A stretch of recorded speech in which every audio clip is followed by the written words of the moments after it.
Bonjour et bienvenue à la 8e émission de The Call. Alors aujourd'hui, on a une énorme table. Alors avec que des gens à moitié déjà en train de rire, ça ne veut rien dire, c'est pas grave.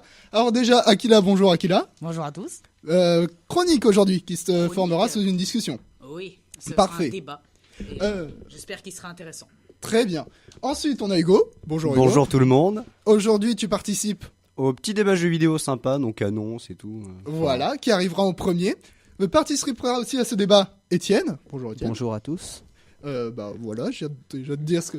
Oui, tu m'as un peu volé ma phrase. Désolé. Mathis, bonjour Mathis. Bonjour à vous. Toi, tu participeras à deux la débats. chronique, deux chroniques. Et à la présentation météo comme d'habitude. Oui, non, toujours pas. Non, toujours pas. Pour la première fois, on a Samer. Bonjour Samer. Bonjour. Tu vas participer... Je vais être spectateur. Je vais essayer de simple participer à tout. spectateur du coup aujourd'hui. Oui.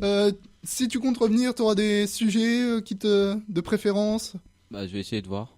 Je vais t'en parler en dehors. Genre manga, je sais pas. Oui, manga. Ok. Oui. Tristan, bonjour Tristan. Bonjour à tous. Bonjour. Oula. Bonjour. Oui. Bonjour à tous. Jour spécial pour Tristan. Oui. Joyeux anniversaire Tristan. Joyeux anniversaire Tristan. Joyeux anniversaire. Merci bien. Et première fois aussi pour Félix. Bonjour Félix. Exact, bonjour. Je souhaite aussi un joyeux anniversaire à Tristan. Et donc je serai là pour participer au débat. Voilà, c'est tout. Débat sur le manga du coup. Et en dernier, l'ami Tancred. Bonjour. Et bonsoir. Non, je dirais le camarade. Oh. Et Pas ça chez donc, nous. toi aussi tu participes au débat. Non. Non. Non, parce qu'en fait, je n'ai vu ni Steins Gate et vu une joue pas aux jeux vidéo. Je vais faire une chronique Non, je histoire. croyais que tu jouais. Ah oui, c'est vrai, tu fais une chronique Oui, histoire. parce que ça fait longtemps que Désolé, ça fait longtemps que j'ai pas fait de chronique, du coup je reviens. Eh ben c'est très bien. Du coup, pour récapituler, parce que c'est peut-être un peu compliqué, on va commencer d'abord sur un débat jeu vidéo, ensuite chronique histoire, et ensuite débat sur un manga. Est-ce qu'on peut révéler maintenant? Steins Gate. Sur Steins Gate. Voilà. Donc après le premier jingle, on va parler du débat de jeux vidéo qui se portera sur les jeux de l'année et potentiellement une suite juste après le jingle. Parlons de jeux vidéo. De design, de gameplay, de narration. Bon, vu que la fin de l'année approche, c'est le temps de faire un petit récap sur les jeux vidéo de l'année 2018. Très bien, merci Tancred. Alors effectivement, il a raison. Cette année, comme tous les ans d'ailleurs, on va avoir le droit aux Video Game Awards. Donc une cérémonie qui récompense, un peu comme les awards au cinéma, les meilleurs jeux. C'est plus les Oscars en fait au cinéma. Oui, j'ai dit de la merde, effectivement, t'as raison. Voilà. Un peu comme les Oscars, donc les meilleurs jeux vidéo, avec plusieurs sous-catégories, meilleurs jeux indépendants, meilleurs compositeurs, meilleurs influenceurs même. Moteur graphique et tout le bordel. Il y a meilleur moteur graphique. Il me semble qu'il y avait. Enfin, je suis pas le mieux renseigné là-dessus, mais il me semble. Ça se peut. Faudrait que je vérifie, mais le compte Twitter est tellement gros que j'ai pas vraiment le temps tout de suite. Mais du coup, avec Mathis et Étienne, qui vont d'ailleurs prendre chacun un micro. Oui. Parce que je compte vous faire participer. Alors si vous devez. Oui. Non, mais on regardait les jeux. Oui, mais prenez chacun un micro. Voilà. T'es sûrement éteint. Voilà. Oui. Du coup, avec Étienne et Mathis, on va essayer de voir, un peu discuter sur ces jeux de l'année et peut-être mettre en parallèle un tweet de Sofiane, qui est un youtubeur, qui a fait un sondage sur les meilleurs jeux de tous les temps. Et moi, il y a des choses qui me chiffonnent à propos de ce fameux sondage, et apparemment eux aussi. Du coup, on va voir ça. Bon. On va pas trop s'attarder sur les différentes catégories parce que il y en a vraiment beaucoup et c'est pas ultra intéressant non plus de faire une liste pendant toute la chronique. Mais en tant que jeu de l'année, vraiment toutes catégories confondues, jeu de l'année quoi, on en a 6. Le dernier Spider-Man, donc ce qu'on va appeler Spider-Man 2018, Red Dead Redemption 2, dont je vous ai déjà parlé, Monster Hunter World, Monster Hunter quoi, God of War le reboot, donc oui. Ouais, voilà. D'ailleurs, sorti en début d'année. D'ailleurs, au passage, je tiens à dire que le groupe qui a fait la musique et les bandes son de God of War est un groupe de métal originaire de Finlande. Évidemment, quand on voit dans quel univers se passe ce God of War là. Céleste, seul jeu indé de la liste, mais c'est important à noter. Et enfin, Assassin's Creed Odyssey. Bien sûr. Ouais, enfin bien sûr. Alors, j'aimerais préciser Oui, mais- une autre information. Bah, ouais. Je trouve que. Alors non, on sait de quoi tu vas parler. On en a Je suis déjà désolé, parlé. Je suis pas le seul fan sur cette table et je vais mettre la musique. Colors weave into a spire of flame. Distant sparks call to a past still unnamed. Bear this torch against the cold of the night. Search your soul and reawaken the undying light.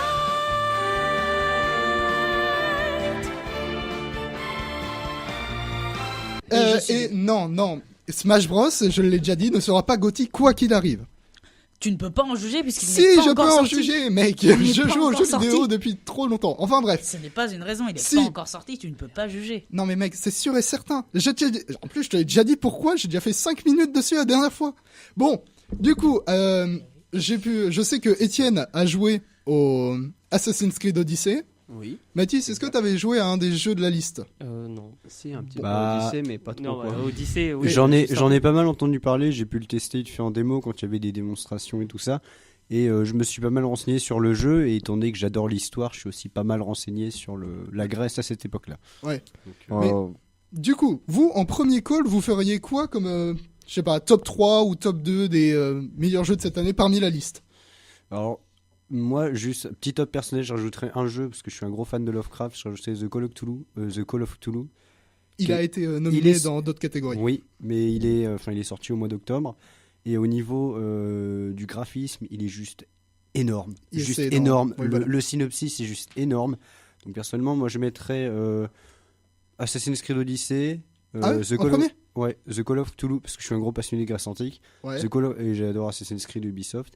The Call of Cthulhu et God of War. Ok. Et du coup, genre, tu penses Assassin's Creed Odyssey passe au-dessus de tous les autres? Ouais. Parce que Même au-dessus de Red Dead 2? Oui, même au-dessus de Red Dead Redemption. Ok, ça se débattra. Étienne. Oui. Du Je coup, suis là. toi, dans ton top 3, top 2, qu'est-ce que tu nous... Alors. Non mais si tu veux, j'ai la liste juste ici. hein. Oui, non, mais j'étais juste en train de me refaire la liste. Étant donné que je n'ai joué qu'à un des 6 jeux et que je ne connais pas Céleste, Ouais. la liste reste d'être un peu Vas-y. personnelle. Donc, je mettrai Assassin's Creed en premier, suivi de Red Dead Redemption. Et.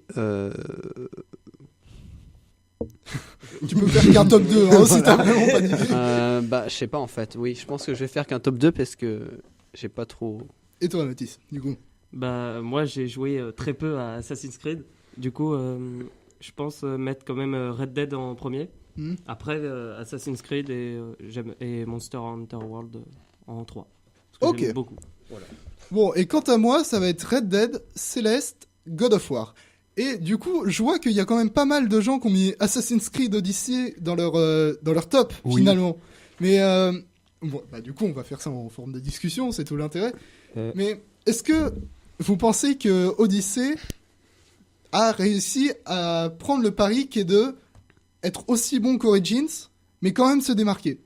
Parce que Origins n'avait pas eu le jeu de l'année dernière, mais il était quand même dans les nominés. Ouais, il était bien classé quand même. Ah oui, il était dans les nominés, sûr et certain. Oui. Mais, parce que moi, ce que je vois avec Odyssey, c'est surtout que c'est genre Origins, mais sur une map différente. Et Origins, c'était sympa, mais de là à en faire jeu de l'année, j'étais d'accord pour le fait qu'il soit pas jeu de l'année. C'est pour ça que j'ai un peu de mal avec Odyssey. Mais vous, pourquoi vous... Enfin... Ouais, et avant, juste, est-ce que je peux me permettre de faire une petite critique de la part de quelqu'un qui ne joue pas aux jeux vidéo? C'est que, si je ne me trompe pas, Assassin's Creed Odyssey, j'arrive pas à parler. Assassin's Creed Odyssey. Voilà, c'était les, non, du coup, celui avant c'était Origin. Ouais. C'était les origines, c'est ça? Pas vraiment, c'est juste qu'ils essayaient de revenir au... Enfin, c'était surtout un argument marketing. Hein, ouais, c'est ça, parce qu'en fait, c'est... passé en Grèce Égypte, en comme Égypte le antique, ouais. tout premier, je crois. Non, Non, Non, tout le premier, tout premier, ça se passe en c'était- Palestine, je crois. Oui, c'est à Jérusalem. Oui, parce Ouais, que donc c'est c'est les pas- croisades. Croisades, Absolument c'est pas la c'est même Égypte. chose. Et non, mais ce que je voulais dire, c'est que du coup, la sortie d'Odyssey, j'ai vu la bande-annonce et moi, en fait, ça m'avait pensé que c'était qu'au-delà de vouloir faire un bon jeu, c'était surtout pour faire du fric en fait. Bah, C'est le but d'un jeu. Oui, non, Oui, non, merci. c'est pas le but Bah, d'un jeu. C'est ouais, le mais but justement, d'Ubisoft. Moi justement, j'irais C'est pas le but jouer à un de jeu comme beaucoup ça, tu vois. d'éditeurs. Alors, Ça, oui. attends, Cred, j'aimerais bien te contredire parce que. Smash C'est Bros, vrai. il arrive. Non. Bah, j'abandonne cette idée pour l'instant, Voilà, mais il va merci. revenir après. Assassin's Creed, par exemple, moi j'ai joué au 3 et j'ai joué à un autre. Black Flag. Et moi j'ai bien aimé les univers d'Assassin's Creed parce que justement, bon, évidemment, il y a du contenu payant pour avoir des tenues ou des armes que tu as envie, mais comme il n'y a pas de multijoueur où tu as vraiment envie de gagner contre les autres sur un point extrêmement dur, tu peux apprécier le jeu sans avoir. Enfin, tu as vraiment que le jeu à payer en fait.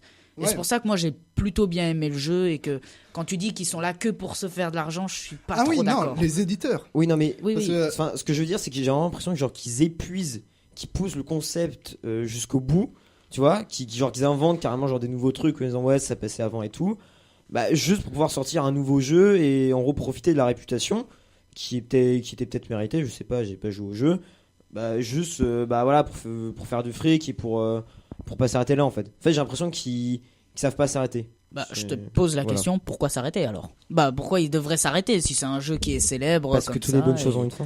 Voilà. T'as rien à dire, Étienne? Sur Voilà. les C'est éditeurs, dit, Ubisoft. Dan. C'est ce qui s'est dit. Je sais que tu sais. Je sais que tu sais. Bah oui, c'est quand même le but de tout éditeur de dégager un maximum d'argent de son jeu. Et c'est vrai que sortir un jeu de la même licence par an, comme le fait Assassin's Creed Ubisoft avec Assassin's Creed, on retrouve un peu cet aspect économique. Mais par rapport à ce que disait Aquila sur les contenus payants, il y en a dans Assassin's Creed, mais c'est vrai qu'il n'est pas du tout utile pour jouer au jeu. Car en fait, c'est juste pas avantageux. de l'esthétique. Donc au final, on peut tout à fait jouer au jeu sans On peut jouer ajout sans. économique. Alors, j'aimerais juste changer un petit truc. J'ai dit qu'il y avait pas de multijoueur, mais c'est pas vrai. Il y a un mode multijoueur où on peut y jouer en vas-y. groupe. Bon, il y a peu de personnes qui y jouent, mais il y a un mode multijoueur. Mais il est pas très ouf. Le seul Voilà. Assassin's Creed qui a vraiment mis en avant son mode multijoueur, c'était Unity, qu'on préfère tous oublier. Non, mais du coup, pour rebondir sur ce qu'a dit Tancred, je suis extrêmement d'accord avec ce qu'il a dit, du moins jusqu'à Origins, justement. Jusqu'à Origins, les jeux d'avant, c'était Syndicate Oui. et Unity, qui sont, genre, tout le monde le dit, la critique et les joueurs, les pires Assassin's Creed. Et, genre, la courbe de qualité, on va dire, des Assassin's Creed a fait que chuter depuis Black Flag, qui est le 4e opus. Et il y en a eu 3-4 après, un par an.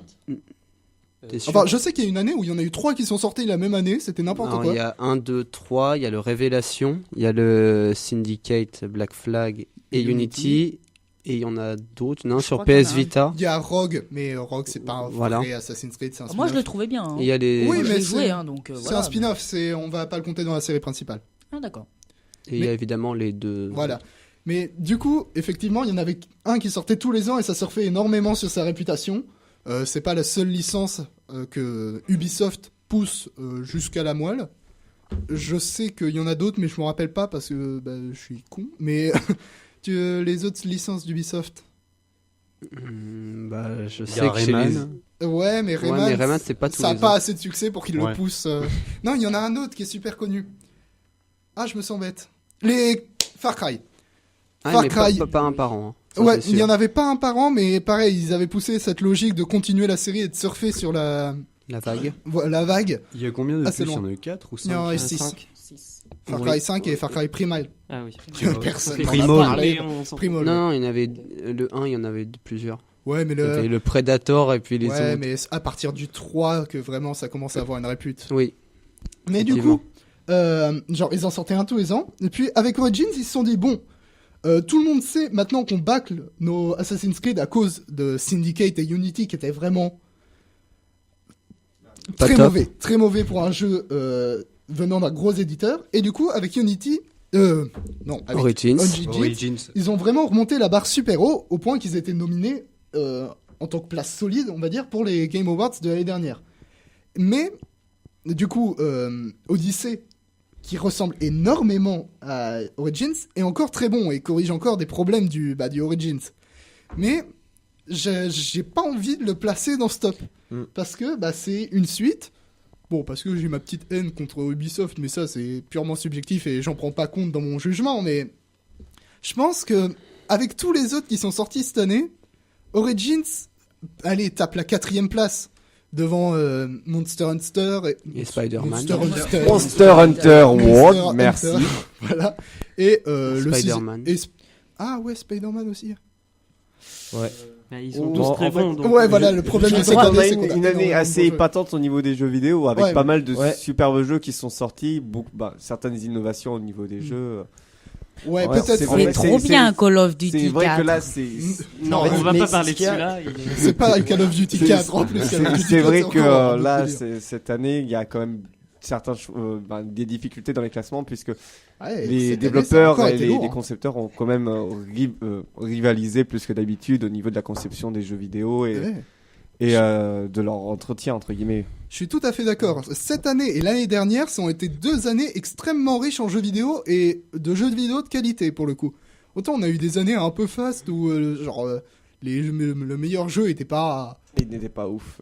fou. Bah, disons qu'on avait mieux, quoi. Ouais, voilà. Et alors que ces 2 années, vraiment, on a du lourd. C'est-à-dire que tous ceux qui sont nominés, vous pouvez aller foncer dessus de manière assez sûre si vous voulez vous acheter un jeu vidéo. Mais du coup, pour revenir, finalement 4e devant Céleste, malgré que je l'ai placé dans mon top 2, parce que je le place au niveau du cœur Céleste, parce que c'est un indé, que j'y ai joué, que c'est vraiment... C'est très très bien. C'est un jeu de plateforme et que... Mais je pense pas qu'il va gagner Céleste. Hein. Il va gagner le indépendant sûr et certain. Mais Hugo. Alors, je suis pas d'accord parce que moi, Céleste, j'y ai joué à la démo parce qu'on Ouais. m'avait proposé de jouer à la démo. Et j'ai vraiment bien aimé, je suis désolé. Moi, quand j'avais commencé le jeu, bon, évidemment, je comprenais rien. Je me faisais exploser et tout. Mais en vrai, ça m'avait beaucoup plu, surtout l'univers qui était développé derrière. Et pour une fois, qui est un peu différent des grands classiques qu'on peut avoir, du style shooting, etc. Ou, voilà. Et moi, j'ai bien aimé Céleste. Céleste, c'est... Avant, désolé. Pas un interrompre, mais est-ce que vous pouvez expliquer pour les non-initiés ce que c'est qu'un jeu vidéo indé? Indépendant, Indépendant. C'est-à-dire que, en gros, on va expliquer comment fonctionne un jeu. En gros, t'as le créateur d'un jeu.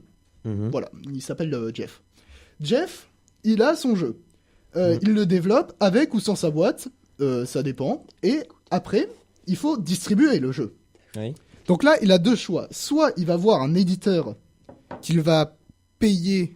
Oui, on paye l'éditeur. Oui. Et dans ce cas, l'éditeur fait la pub, fait le marketing, gère la mise en boîte du jeu pour une sortie physique, par exemple, et récupère du coup une partie des ventes pour lui. Alors qu'un jeu vidéo indépendant, il ne passe pas par un éditeur. C'est-à-dire que c'est lui qui décide qu'il va le mettre, par exemple, sur son site internet ou passer par des plateformes comme Steam. C'est pour ça que Steam, ça a été une sorte de petite révolution dans le monde du jeu vidéo parce que ça a permis aux jeux indés d'avoir une plateforme vraiment stable que tout le monde utilise pour mettre en avant leur jeu. Cependant, sortir un jeu sur Steam reste très compliqué parce que du coup, il y en a des milliards et que pour certaines places, c'est compliqué. Mais du coup, ce qui est...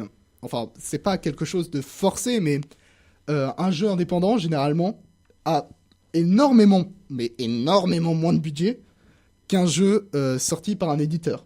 Là, Céleste, ça a dû être fait par quoi allez, une trentaine de personnes peut-être. Alors que Red Dead Redemption 2, qui est aussi un nominé, ils étaient genre 2000, 3000, quelque chose dans le genre. Ah ok, donc c'est les...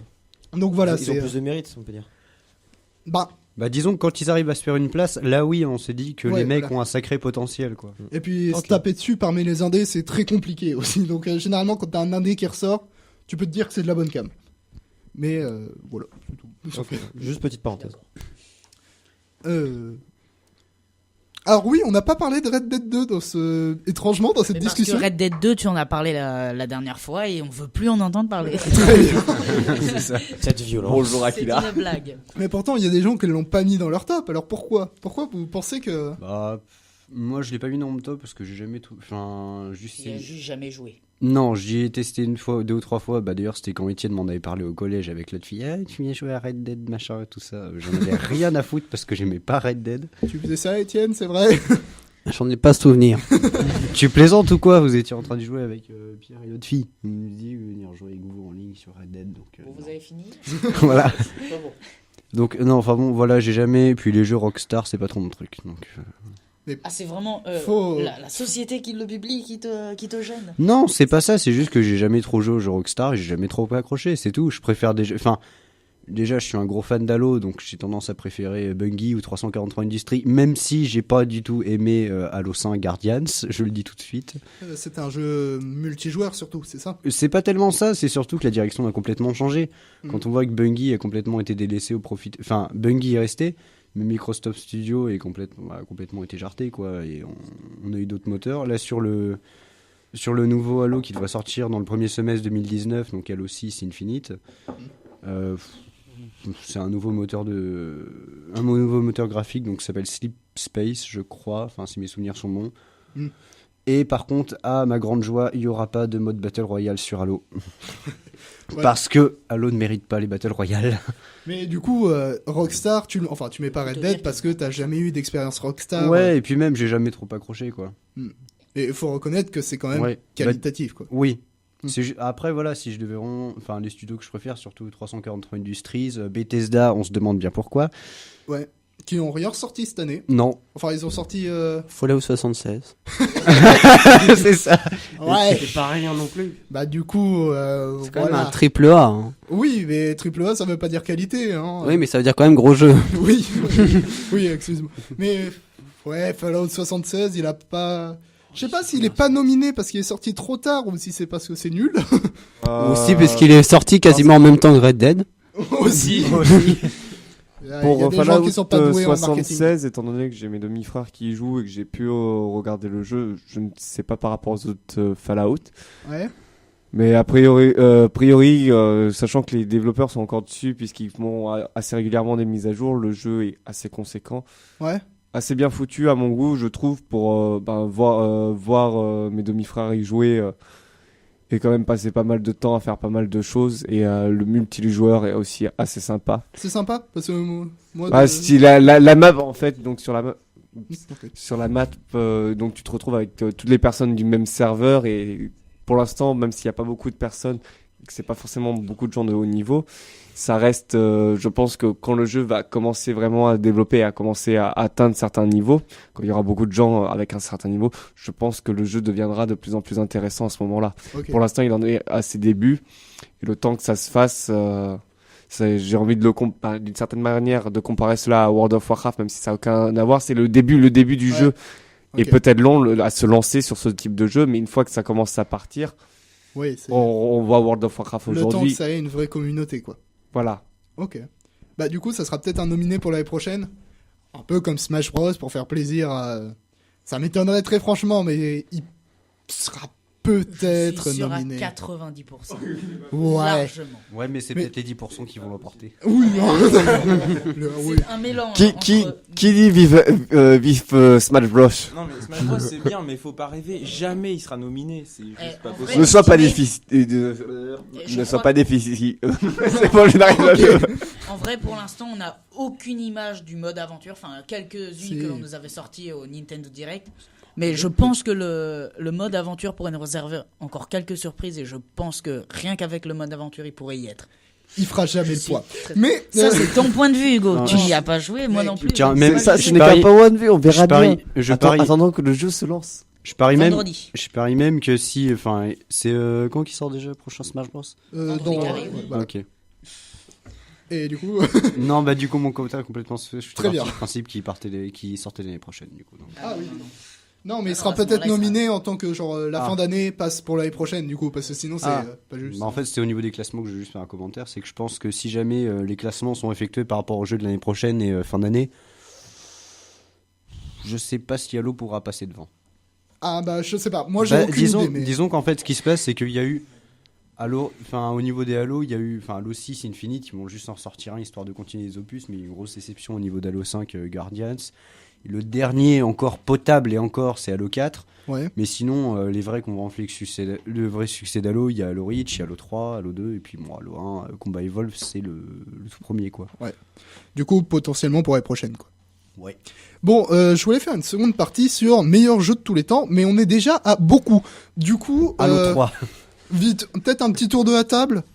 Quel est votre, à votre avis, le meilleur jeu de tous les temps? Bah moi je pense que c'est Smash parce que c'est franchement Oui, le jeu qui m'a fait... le jeu. Mais lequel? Pas la série. Je pense que le 4 quand même. Moi comme Smash j'ai commencé avec le 4, oui. Je suis pas trop fan du changement où on passe direct sur Ultimate, mais je pense quand même qu'il y a des choses qui pourraient me plaire dans ce nouveau, dans le nouveau qui va sortir. Donc pour l'instant j'ai encore un avis mitigé pour quel jeu Smash je préfère. Mais franchement j'aime bien Smash Bros. Après il y a les Pokémon aussi. Mais il y en a beaucoup trop que je peux pas décider. Bon, Hugo, je pense pouvoir prédire ton avis. Bah moi, disons que j'adore les Halo, donc il y en a 3 que j'aime bien, que je pourrais pas franchement départager. Halo 3, Halo Reach et Halo 4. Ouais. Du coup, je penserais... après je commençais par Halo Reach, mais je me suis acheté ceux qui s'étaient sortis avant, donc... vas-y, choix du cœur. Bon allez, on va dire Halo 3. Ok. Très bien. Alors, de mon côté, je serais plus pour Fallout New Vegas. Ah, ok. Alors, c'est vrai que il a pas fait toute l'unanimité. L'unanimité. L'unanimité, parce que si, il a repris déjà le même moteur de jeu que Fallout 3 et il est sorti 2 ans plus tard. Donc, il y avait beaucoup de choses qui étaient un peu archaïques, genre les graphismes, certaines choses comme ça. Mais le jeu reste très sympa, notamment autour de l'histoire, les différents ennemis qu'on peut trouver, des différents lieux. Pourtant, avec le temps, tout le monde dit que le meilleur Fallout, c'est New Vegas. Oui, mais en même temps, en fait, New Vegas, il a été développé par les développeurs des premiers, donc du 1 et du 2. Alors que fondamentalement différents. Voilà. Et le 3, par exemple, a été développé par des gens de chez Bethesda, ce qui est pas du tout la même chose. Ouais. Les mêmes gens qui ont fait Skyrim, par exemple. Skyrim, oui, c'est très bien. Mais quand tu vois Fallout 2... Enfin, même si, pour allonger, on pourrait simplement dire la série des Elder Scrolls. Ouais. Mais quand tu vois Fallout 2, et quand tu vois Skyrim, il y a quand même une petite différence. Fallout 2 étant vu à la troisième personne. Non, pas la troisième personne, je sais plus trop. En vue ésotérique. Voilà. Alors que toucher au Fallout 2 et 1 maintenant, c'est un peu compliqué, pour être tout à fait honnête. Niveau graphisme, déjà, ça a vieilli. Et même, c'est un style de jeu qui est plus du tout à la mode, le point and click dans ce genre-là. Donc, Mathis. Alors, moi, j'hésite, mais je pense... non, je ne mettrai pas du tout Fortnite comme meilleur jeu de tous les temps. Mais j'hésite entre, par exemple, Overwatch, LoL ou la série Skyrim.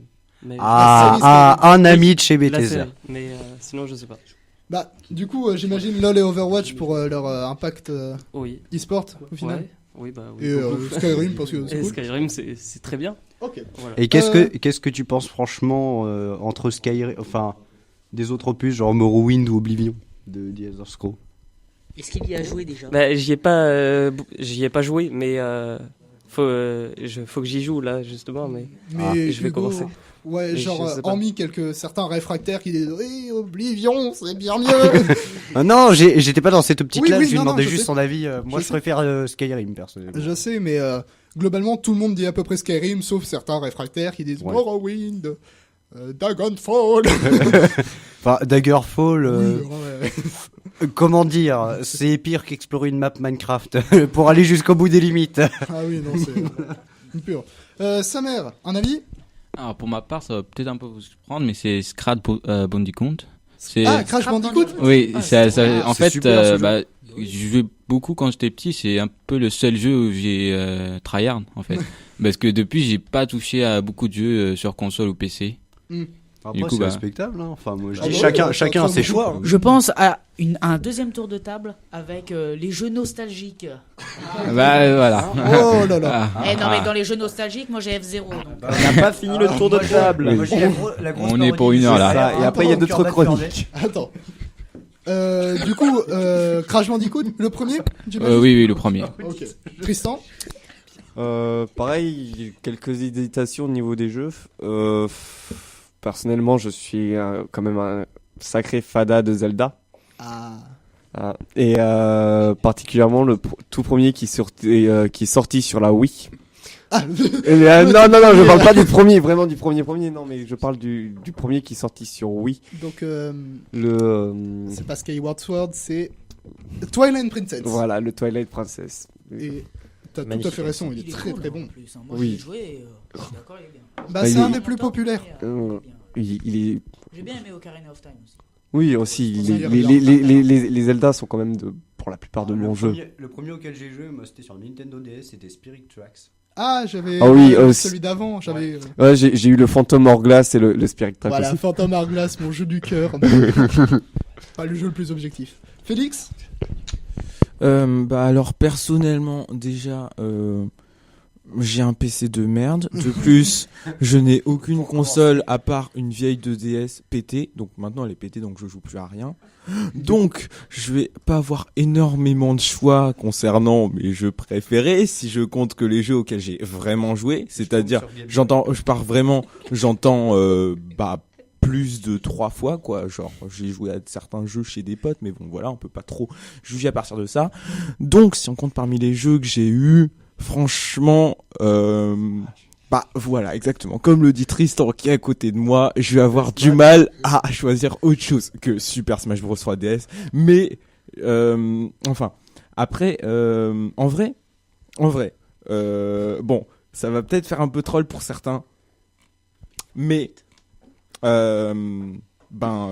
juste Pokémon Noir 2 et Blanc 2, c'était bien. C'est vrai. Voilà. Je suis d'accord.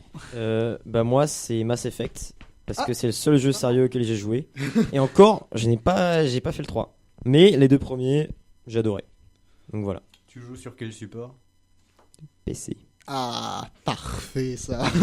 T'as pas joué Les joueurs PC sont des vrais. Et toi, Hugo? C'est le seul jeu auquel j'ai joué. Alors, si je dois dire meilleur jeu selon moi de tous les temps, oui, Breath of the Wild d'un avis objectif, mais j'y ai pas énormément joué. Si je dois dire du cœur, ça partirait sur du Persona 5. Bah, c'est tout en fait. Du coup, on est déjà beaucoup en retard parce qu'on a pas mal divergé, mais est-ce que vous voulez faire un deuxième tour? Deuxième tour pour Ok, les mais jeux. alors attendez, vous dites juste votre jeu et. Ouais, voilà, sans plus. Pas de détails, Le Zelda, hein, le Breath of the Wild, le Zelda Breath qui est sorti sur Switch. Ouais, voilà. Du coup, juste sans justification, un petit F0. tour. À 6 ans. Très bien. Cherchez pas. Metal Slug. Ok. Le premier Spyro. Ah. Mario Bros. Ah, on t'a pas entendu. Mais lequel? Mario Bros 64. 64. Ah. Non, c'est pas le 64. Je sais plus lequel. Super Mario Bros. Sur DS? Ouais, sur DS. New Super Mario Bros. Ouais, voilà. GTA San Andreas. Ah. Ouais. J'avais peur qu'on n'y vienne pas à GTA, j'étais un peu triste.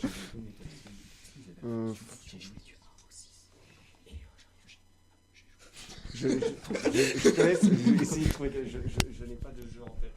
Alors, bah, ça va être pareil. Bon. Rapidement, hein, au pire. Ouais, alors, attends, là, c'est bien les jeux de la nostalgie. Oui, enfin, ton jeu préféré, vraiment subjectivement de fou. Hein, c'est vraiment... Oh, d'accord. Ah oui, j'avais mal compris l'histoire, parce que là, qui me parlait de nostalgie et tout. Donc, merde, ça va être compliqué alors.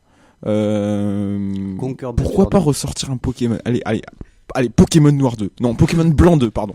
Est-ce que c'est vraiment nostalgique? Bah, un peu. Bah, non, pas Blanc 2. Mais certains Pokémon, oui, ça va plutôt partir dans la nostalgie. Mais Blanc 2, franchement, les OST, magnifiques. Les Pokémon, la 5ème génération, Kyurem Blanc et Noir. Mais c'est juste génial. Je sais pas, c'est. Désolé. Pas d'explication. Pas de justification, Félix. Noir et Blanc 2, c'est bien. À toi, Tancred. Alors, moi, si la nostalgie, c'est le critère, ce sera Age of Empires. Parce qu'encore une fois, c'est le seul jeu auquel j'ai joué quand j'étais petit. Bien, je crois que je vais me rejoindre au choix de Tancred pour avoir Age of Empires. Ça se comprend très très bien. Et toi, Hugo? Surtout quand t'as nostalgie, c'est très marrant. Tous les Zelda auxquels je peux penser. Mais il y a autre chose que des Zelda. Ouais, mais vraiment au niveau nostalgie, ça se jouera soit sur Phantom Hourglass, soit Ocarina of Time, soit Majora's Mask, soit A Link to the Past d'ailleurs, mais lui je l'esquive assez rapidement. Allez, Ocarina of Time juste pour la beauté du geste.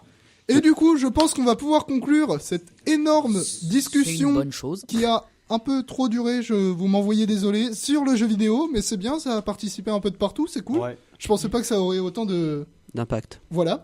Du coup, on va pouvoir passer à la suite. Tancred, tu nous as préparé un truc magnifique. Tancred, on a tous hâte de t'entendre. Tancred, après le jingle. Et donc nous écoutons notre très cher Tancred le char rouge qui va nous parler du maréchal Lyautey. Alors la parole est à toi, char rouge. Explique-nous qui c'était. Ah tiens, cette blague on ne l'a jamais faite bizarrement. Non, passons. Alors aujourd'hui, alors le maréchal Lyautey. Alors petite intro, je vais vous le présenter parce que c'est donc c'est un grand personnage qui malheureusement a tendance à être oublié et qui, je pense, devrait être un modèle pour tous ceux qui ont des responsabilités, notamment des responsabilités au niveau humain, c'est-à-dire qui doivent gérer des personnes. Alors, parce qu'évidemment il était militaire. Alors d'abord vite fait, donc c'est un peu un personnage de la vieille France parce qu'il est né à Nancy en 1854. Alors, il faut d'abord que... Alors, je vais rester dans l'ordre chronologique. Il y a eu un petit accident qui est arrivé lors de ses 2 ans. Un accident assez grave. C'est-à-dire que sous sa fenêtre, je n'ai pas précisé, mais il vient d'un milieu assez, on va dire, assez aisé. Et donc sous sa fenêtre, il y avait des cuirassiers qui défilaient. Cuirassiers, vous savez, c'est un grand soldat en armure. Donc lui, comme un défilé, c'est amusant. Il est à la fenêtre pour les regarder. Et il tombe et va entre guillemets s'écraser sur sur l'armure d'un cuirassier. Donc il tombe comme je crois de 2-3 étages, donc c'est violent. Alors heureusement il a survécu. Sinon ma chronique s'arrêterait là. C'était Tancred. Voilà, il a survécu, mais bon évidemment ça a des séquelles. Il doit notamment porter un corset d'acier, je crois jusqu'à ses je crois environ jusqu'à ses 10 ans voire 12 ans. Donc évidemment il reste alité du coup pendant toute son enfance.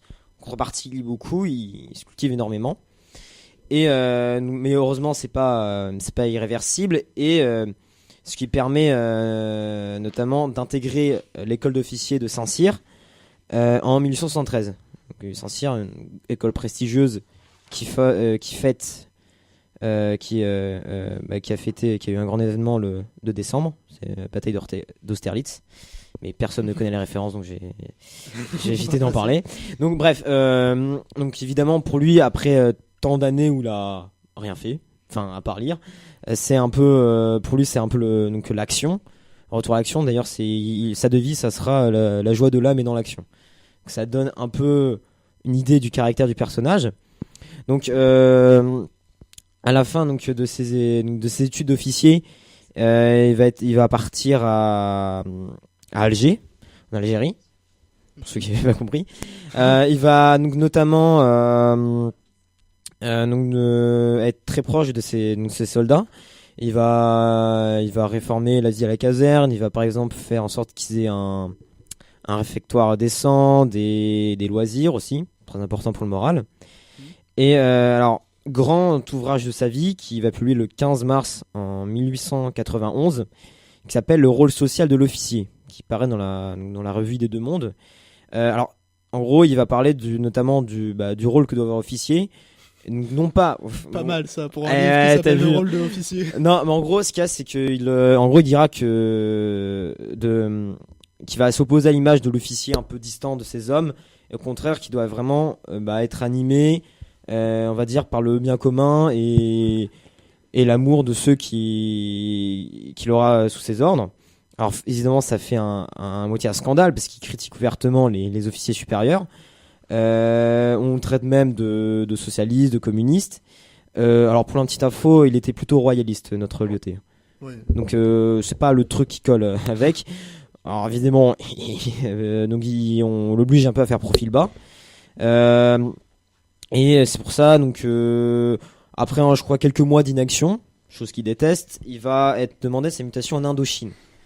Donc à l'époque colonie française, il va notamment rencontrer un autre grand homme qui va avoir beaucoup d'influence sur lui. C'est évidemment, je dis évidemment, mais personne ne le connaît, c'est Gallieni, qui est très connu pour sa doctrine Gallieni, qui en gros, en soi c'était assez évident, mais je pense qu'il faut remettre dans le contexte de l'époque, c'est-à-dire qu'il savait évidemment que il y a d'abord les victoires militaires, les victoires stratégiques. Il y a aussi tout ce qui vient après, c'est-à-dire développer l'agriculture du pays, palabrer avec les populations locales, afin d'avoir un retour à la paix durable. Sans quoi on risque d'avoir une révolution qui nous pète à la gueule. Ce qui est arrivé. Finalement. Ce qui est arrivé, mais bon, ouais. C'était pas un peu un charlatan, là, ton mec? Non, mais c'était fin 19e. Ouais, donc L'Indochine, c'était c'était bien avant. seconde moitié du 20e. Oui, donc ça va. Et Ça, je peux dire, et ça a éclaté juste avant, en gros, juste après la Seconde Guerre mondiale où c'était le bordel là-bas. Donc ça a duré quand même un certain temps. Ça a duré un certain temps. Alors bon, donc évidemment cette expérience avec Gallieni sera très formateur pour lui.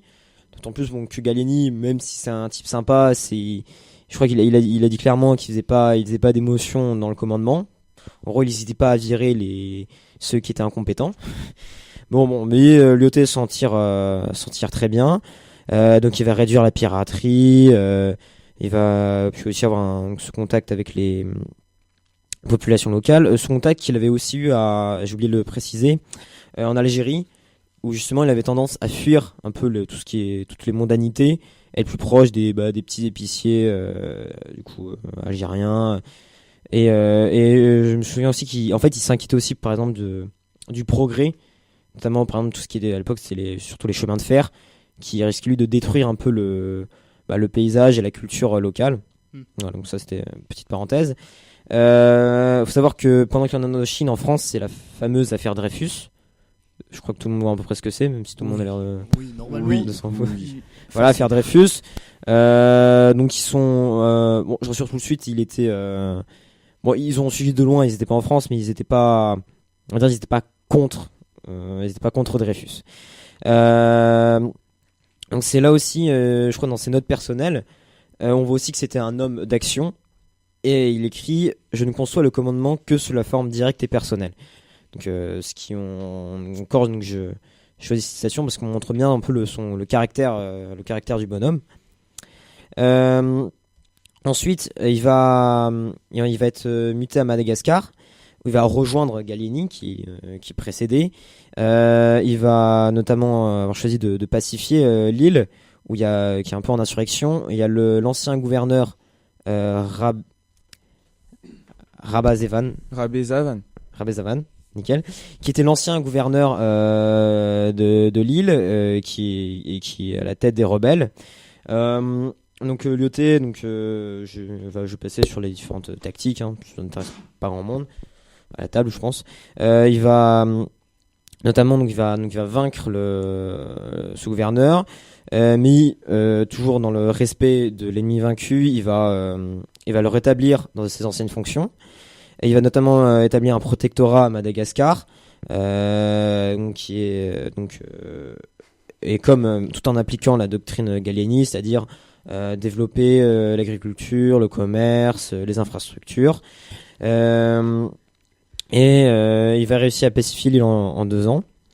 Et du coup, après ces 2 ans, il va retourner en France, où on est, pour situer chronologiquement, on est en 1903 à cette époque-là.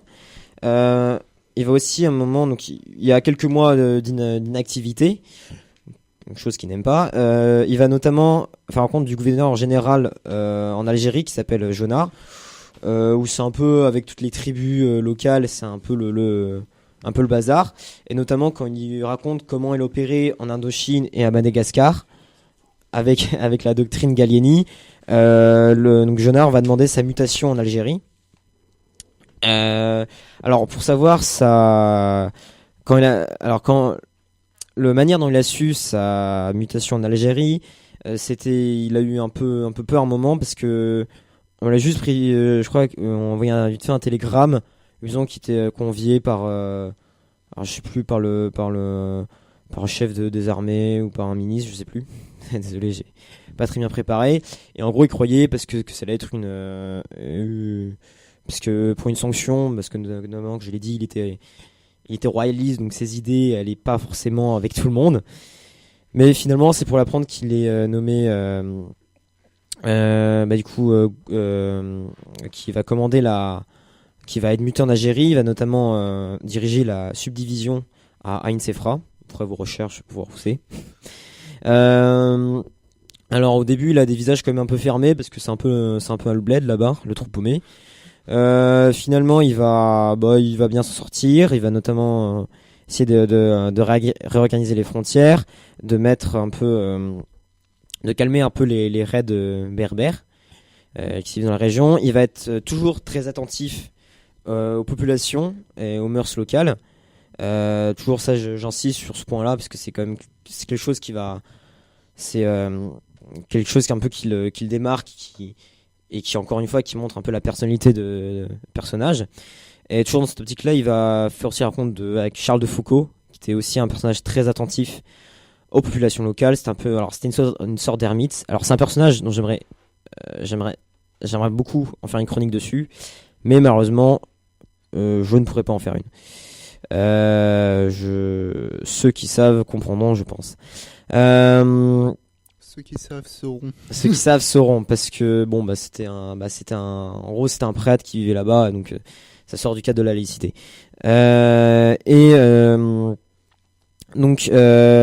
Alors aussi pour faire donc là il est, même si en théorie il est toujours en France puisque c'était une colonie là-bas, il est donc hors du territoire français et il va quand même établir du coup des liens. Il va continuer à correspondre avec le gouvernement, il peut pas s'arrêter. Il va toujours avoir une manière très directe, dans le sens où en fait il va pas s'amuser à faire des soubrettes, faire des courbettes au gouvernement. Faire des soubrettes, effectivement. On coupera ça au montage. On voit les lapsus révélateurs. Hein. Merci, Tancred. C'était courbettes. Non, il s'en met. Il ne veut pas faire. Il ne fait pas non plus de courbettes au gouvernement. Notamment, je crois. Le gouvernement, il le prend. Bon, le gouvernement ne prend pas forcément très bien, mais ils comprennent que c'est la personnalité de l'IoT. Alors, en fait, il faut savoir que à cette époque-là, c'est le début de la troisième. On est dans la troisième République. Si vous vous souvenez de vos cours de l'année dernière, il y a un petit climat anticlérical assez violent. Et notamment, il y a eu beaucoup de bagarres en gros. Et en gros, vu que l'IoT, je pense que si je vous dis qu'il est royaliste, vous devinez ses positions. Il se permettait d'écrire des courriers assez directs, notamment pour demander de calmer le jeu. Notamment parce qu'à cette époque, il voulait faire l'inventaire des objets dans les églises. Et du coup, il s'introduisait dans les églises et tout. Et finalement, l'IoT a écrit pour dire que c'était une connerie. Et ils ont dit, ok, on arrête. Voilà. C'est très simple. Pour la faire courte. Voilà.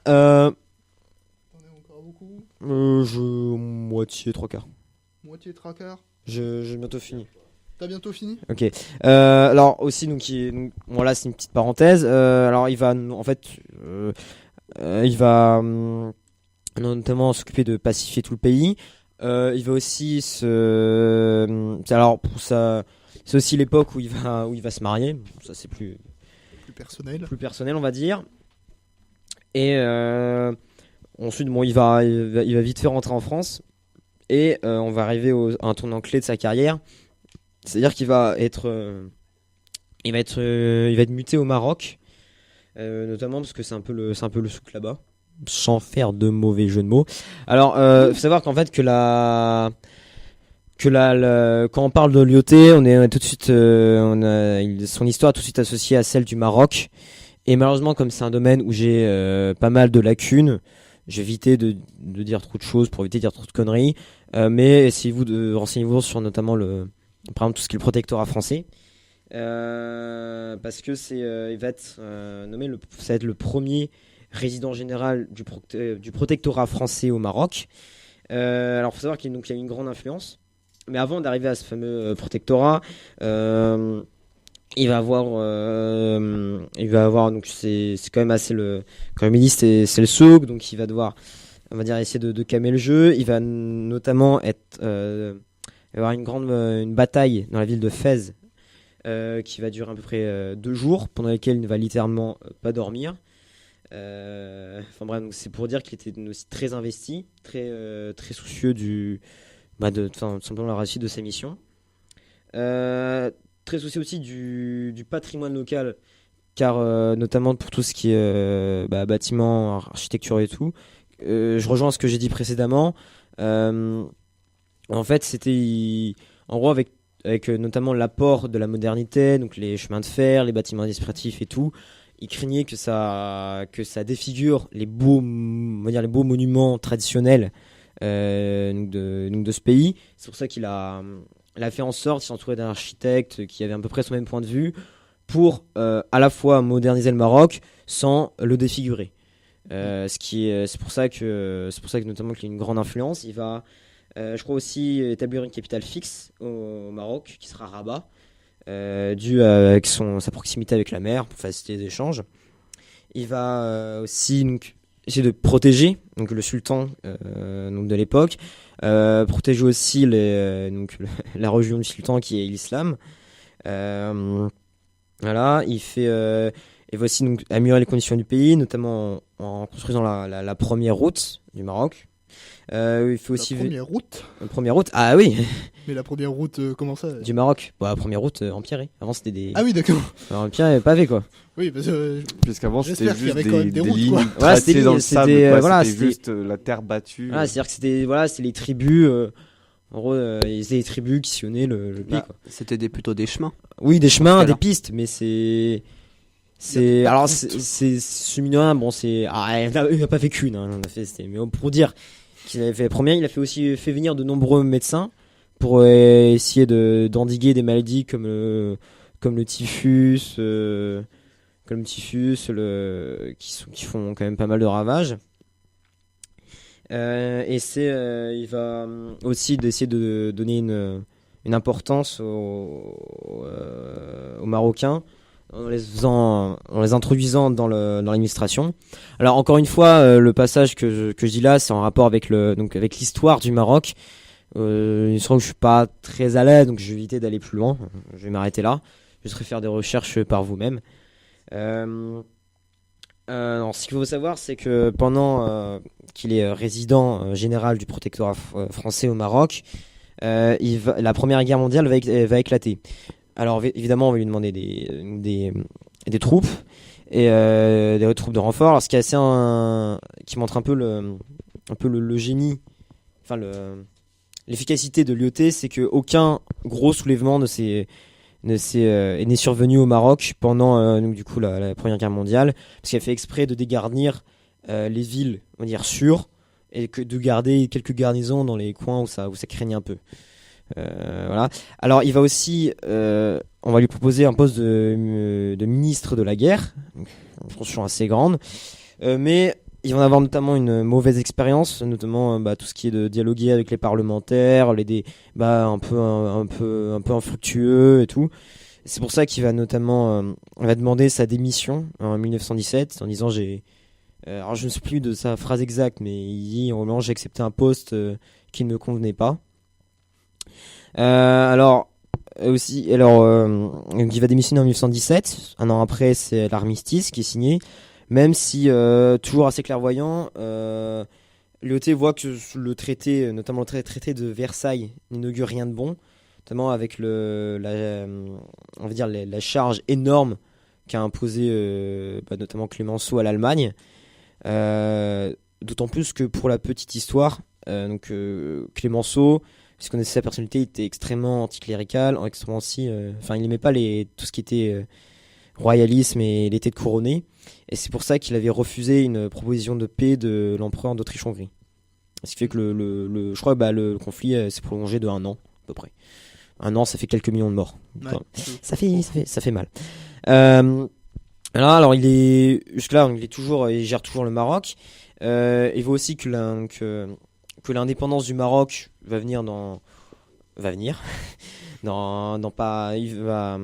est proche. C'est pour ça qu'il fait notamment, il va essayer de former des jeunes cadres marocains pour l'administration du Maroc, pour prévoir cette indépendance. Et en 1921, ce qui est un peu l'apogée et la fin de sa carrière, il va être promu maréchal de France. Et pourquoi je dis que c'est la fin, parce qu'il va démissionner le 24 septembre 1925. Alors, juste pour la petite anecdote, je sais pas s'il est vrai ou pas, mais apparemment, j'ai lu qu'il avait rencontré le maréchal Pétain avant la Seconde Guerre mondiale, je précise. Et alors, c'est la phrase, donc Pétain dit toute ma vie j'ai obéi et le reste c'est comme ça que je suis devenu maréchal. Et Lyoté aurait répondu, ben moi j'ai désobéi toute ma vie et c'est comme ça que je suis devenu maréchal. Boom, punchline, pif, paf, pouf. Bonne punchline. Voilà, donc après sa démission en 1925, il va être plus discret, il va se retirer notamment en Lorraine. Il va, quand je dis plus discret, il a quand même on va dire un train de vie assez confortable. Alors, pour faire le lien avec mon précédent personnage, Baden-Powell. Clin d'œil. Parce qu'en fait, il a été très proche du mouvement scout en France, notamment parce que pour tout ce qui c'est une très bonne formation pour les jeunes. Il est aussi connu pour diriger l'exposition coloniale de 1931 avec plein de grandes célébrités. Et il va mourir en 1934 à la veille de la Seconde Guerre mondiale, qui toujours un peu visionnaire, qu'il présageait. Vous savez, entre d'un côté le nationalisme assez fort qu'il y avait, qu'elle s'opposait à un pacifisme béat qui laissait faire le nationalisme. Et il va reposer dans un mausolée à Rabat, donc au Maroc, dans cette terre qu'il a tant aimée, comme le dit son épitaphe, avant que ses restes ne soient rapatriés en France en 1931 ou qui sont aujourd'hui aux Invalides. Et c'est la fin de ma chronique. C'était très bien, c'était intéressant, ouais, c'était cool. Merci. Alors voilà, encore une fois, vu que son histoire est liée à celle du Maroc, vous envisage à approfondir. Voilà, mais voilà. Et aussi pour la petite info, parce qu'il est il est connu pour le Maroc et aussi pour le rôle social d'officier qu'il a écrit.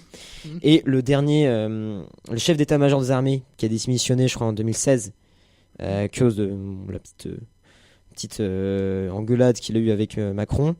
Donc Pierre de Villiers disait dans une interview qu'il a donnée récemment que Lyoté était une sorte de son maître à penser, et ça se voit quand on lit le livre qu'il a écrit qui s'appelle Servir.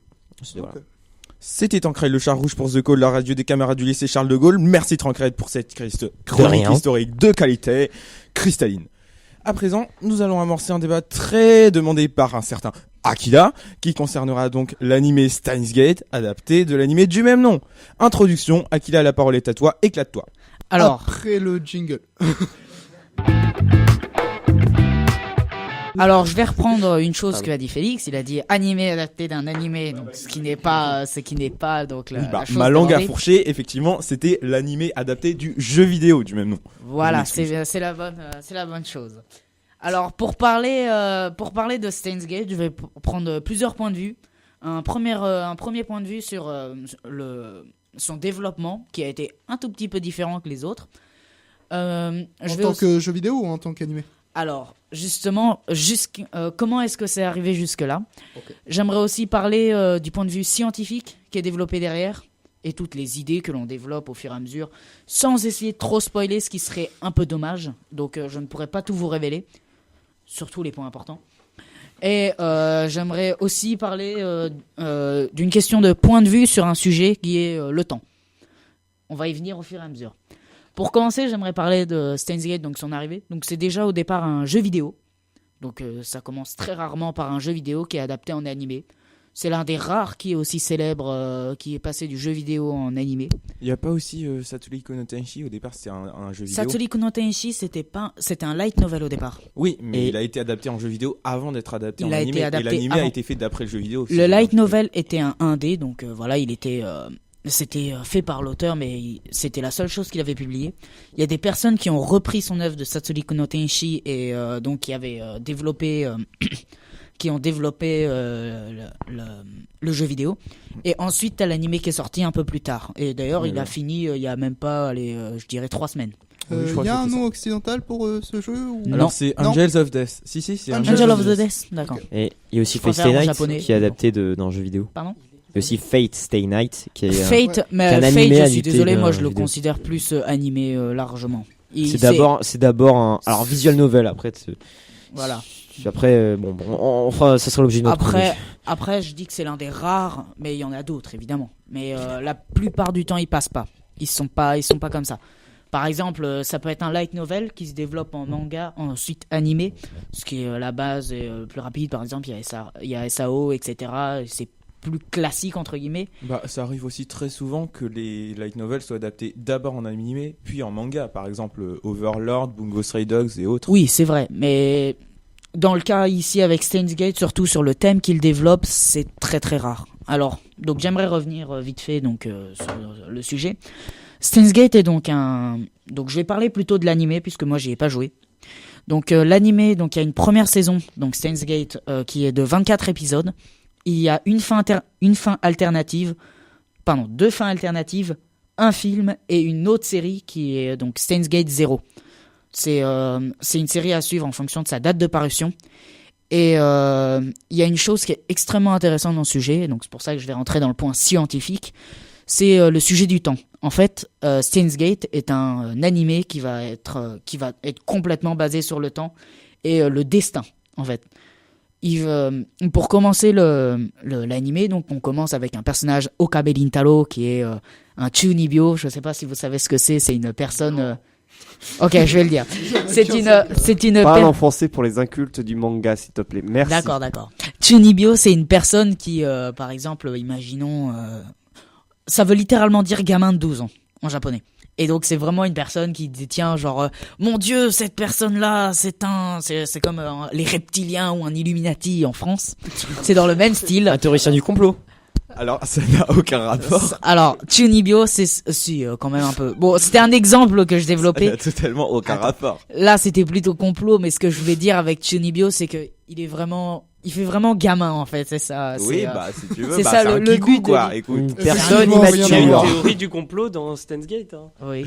Qu'il développe lui-même. Et donc justement, on commence l'histoire avec trois personnages. Okabe Rintaro, donc le personnage principal et qui est, il a déjà une blouse blanche et il est, je sais plus combien il en avait, je crois qu'il en avait 21 ou un truc de genre. Non, pardon, il en a un peu moins. Je crois qu'il en a 20. Et il dit par exemple, dans cette télé, je sais que vous nous observez. Et, voilà, ça commence comme ça l'animé. Hein, c'est grand n'importe quoi, c'est très très drôle. Ça a l'air intéressant.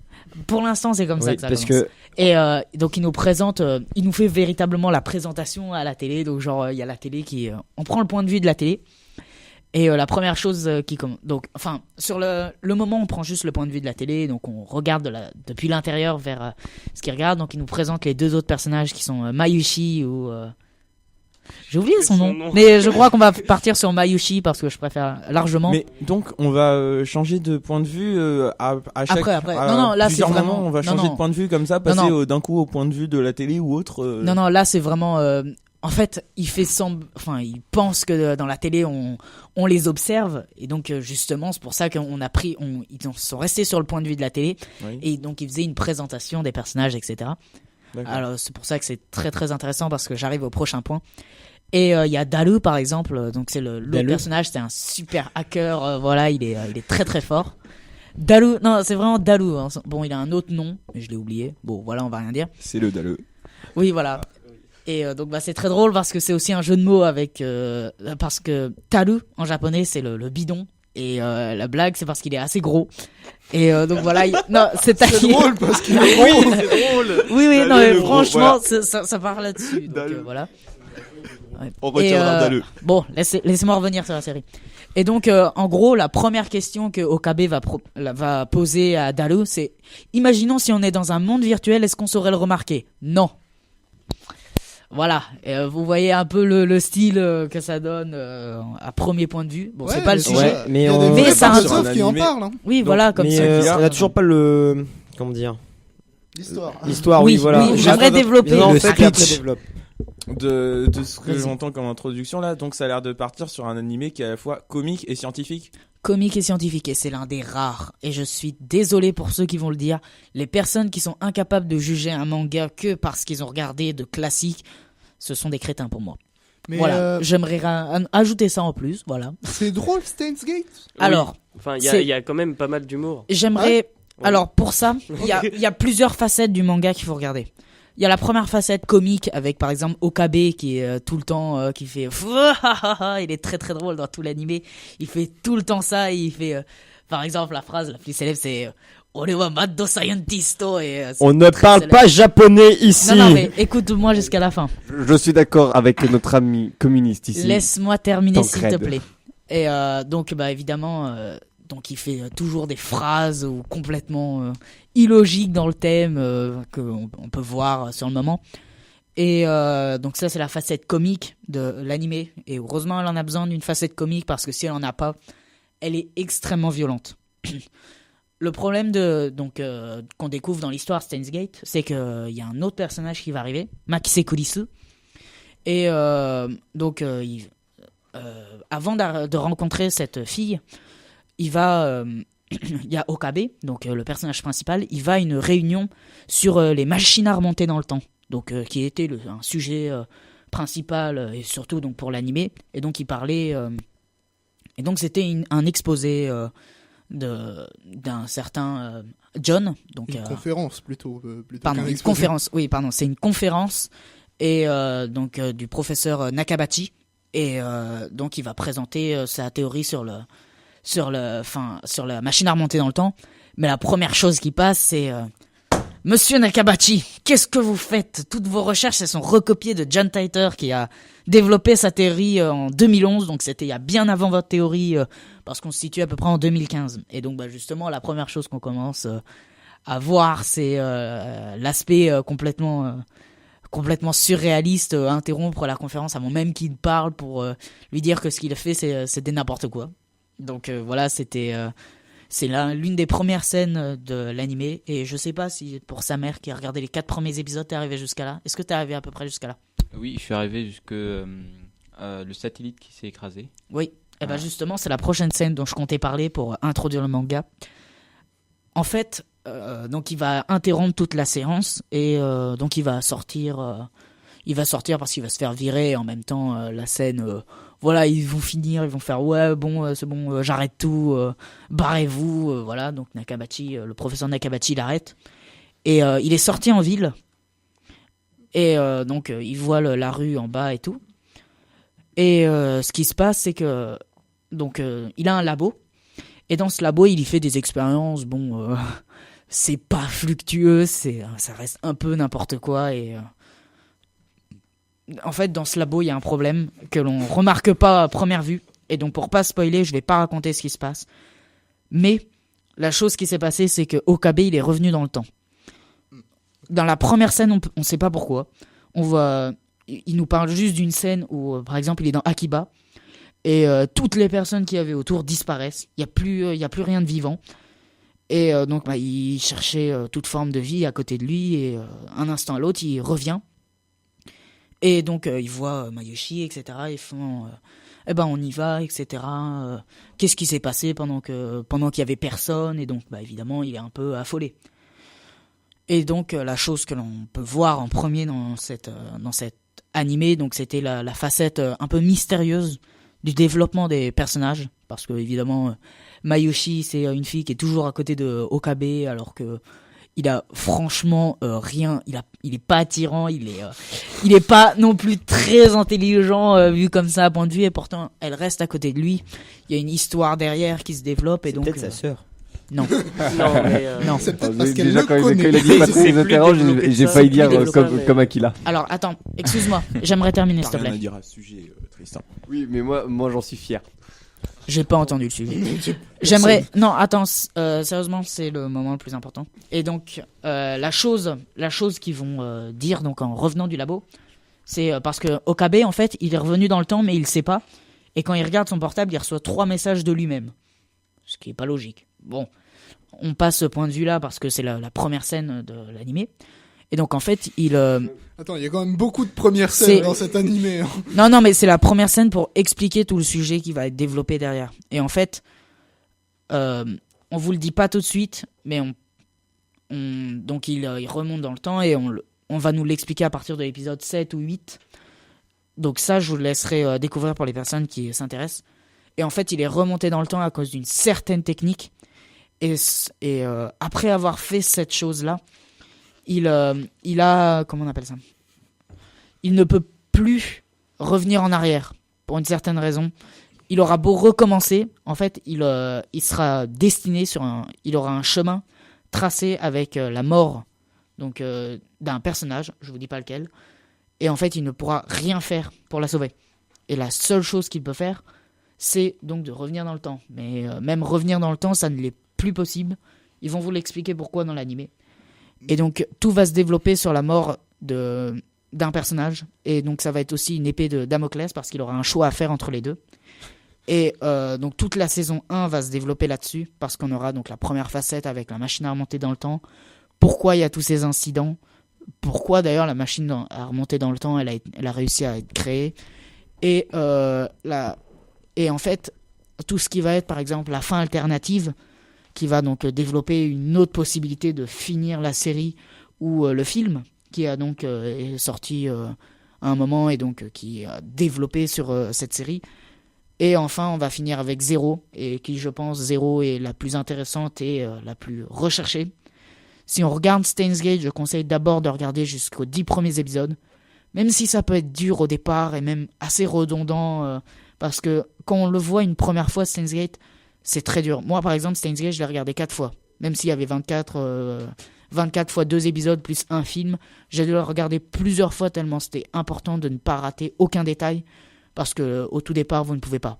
Alors, tout ce que tu as dit là, Akila, au sujet donc, de plein de choses, déjà, le fait de baser son histoire sur le temps, de plus qu'il y ait l'idée d'une personne qu'on doit sauver, et que pour la sauver, on doit remonter le temps, mais que c'est pas possible, et qu'il faut faire attention à chaque détail, et tout, en fait, exactement tout ce que t'as dit depuis que t'as la parole tout à l'heure, tout ça, ça me fait énormément penser à Bayer Trinity. Donc un manga dont je voulais justement parler. Enfin, Bayer Trinity, tu vas me dire que non parce que t'as lu que les premiers tomes. Mais je suis allé jusqu'au tome 8. Oui, mais alors sur 11. Alors, je peux te dire que non, sur 13 sorties 13. En France et 14 au Japon. Et dans les 11, 12, 13, franchement, c'est exactement ça en fait. C'est en fait tout ce que t'as dit. Était sorti avant. Juste aussi, alors faudrait voir si le 11, 12, 13 n'est pas sorti au Japon avant. Pour conclure vite fait, non, franchement. Ouais, non, parce qu'on n'a pas le temps. Bon, c'est juste que, vas-y, peut-être. Il est 9, c'est ça 7. Parce que à la base, il y a d'autres gens qui l'ont vu, donc il faudrait peut-être demander leur avis pour que ce soit. Ouais, j'avoue. Pour conclure, Steins Gate a une facette extrêmement compliquée à comprendre à première vue. En faire un résumé sans essayer de trop spoiler ou sans avoir regardé la saison 1, c'est impossible pratiquement. C'est pour ça que je ne peux pas vous parler de la série 0 qui vient derrière et qui va être complètement basée sur la série originale. Enfin, la première série, parce que 0 est aussi original, mais si vous voulez regarder Steins Gate, je vous conseille d'abord de regarder la série. Et je vous le conseille très sérieusement parce qu'il n'y a pas que un aspect manga de base avec que des shonen d'action. Et c'est vraiment une toute nouvelle catégorie, le manga scientifique qui est sorti pour moi pas très longtemps. Alors non, il y en a quand même eu beaucoup des mangas. Il y en a beaucoup, mais là pour un vrai manga comme ça, il y en a peu. Justement, après on va demander l'avis aux autres, mais moi je n'ai pas vu, et juste parce que moi tu me fais quand même peur parce que tu dis que c'est un manga avec un aspect scientifique et qui parle du temps. On en fait voyage dans le temps. Et fais gaffe parce qu'il y a beaucoup de conneries qui se dit là-dessus. Non. C'est compliqué. Mais c'est pas parce qu'on dit des conneries que c'est pas scientifique. On peut dire scientifiquement des conneries. Désolé, mais beaucoup de gens le font. Beaucoup de gens le font, mais bon, mais après, si on a une fausse image, genre du temps, du voyage dans le temps. Non, mais on va pas s'imaginer que tu peux remonter dans le temps parce que tu l'as vu dans un manga. C'est bon. Calme-toi. Il suffit de créer un univers où une règle de la physique fondamentale du monde soit modifiée et tu peux quand même en faire de la science. Ouais. Voilà. Par exemple, tu peux écrire un univers où la gravité n'existe pas et quand même pouvoir essayer de faire de la science dessus. Oui, non, mais ce que je veux dire, c'est que après, genre, si les gens se disent c'est un manga scientifique, s'imagine que c'est quand même assez sérieux. Enfin, pas scientifique, mais avec un aspect scientifique. Et il peut donner une fausse représentation. Par exemple, si je vais faire un parallèle, ça n'est par exemple le cas pour Interstellar, avec la relativité du coup restreinte ou générale. Je sais pas. Enfin, bref. Ça me fait penser à quelque chose qui est très très intéressant, que j'en avais entendu parler via le jeu vidéo justement. C'est, je me rappelle plus du terme exact, mais c'est quelque chose genre quand on ne connaît pas quelque chose, c'est l'ignorance volontaire en gros.